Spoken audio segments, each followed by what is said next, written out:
ना तुम्हारी बनी अपने कहले सा गाई ना तुम्हारी बनी साला केड़े सुधार गाई रे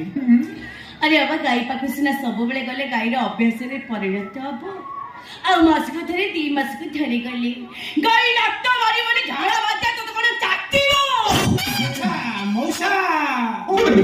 ଶୁଣ ଶୁଣ ମୁଁ କହୁଛି ତମେ ଗାଈ ପାଖକୁ ମାସକୁ ଥରେ 2 ମାସକୁ ଥରେ ଯାଉଛ ଗୋଟେ କାମ କଲ 3 ବର୍ଷ କିସ୍ତି କରିଦବ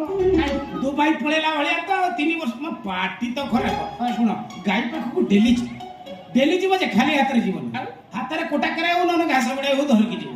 ହଁ ନେଇକି ଯାଇକି ପକେଇଦେଲେ ସମ୍ପର୍କ ଛିଡ଼ିଯିବ ତମେ ଦଉଥିବ ଗାଈ ଖାଉଥିବ ତମେ ଦଉଥିବ ଗାଈ ଖାଉଥିବ ତା ପାଟିରୁ ନାଳ ଫାଳ ବାହାରୁଥିବ ସେ ନାଳ ବି ହାତଟାକୁ ତମେ ଟିକେ ଗାଈ ମୁଣ୍ଡରେ ବୁଲେଇ ଦବ ତାପରେ ତ ଦୁଇଟି ପକେଇବି ସେଟା ଗାଈ ମୁଣ୍ଡରୁ କିସ କ୍ଷୀର ବାହାରିବ ନା କ୍ଷୀର ବାହାରିବା ଜାଗା ଅଛି ମୁଁ କହୁଛି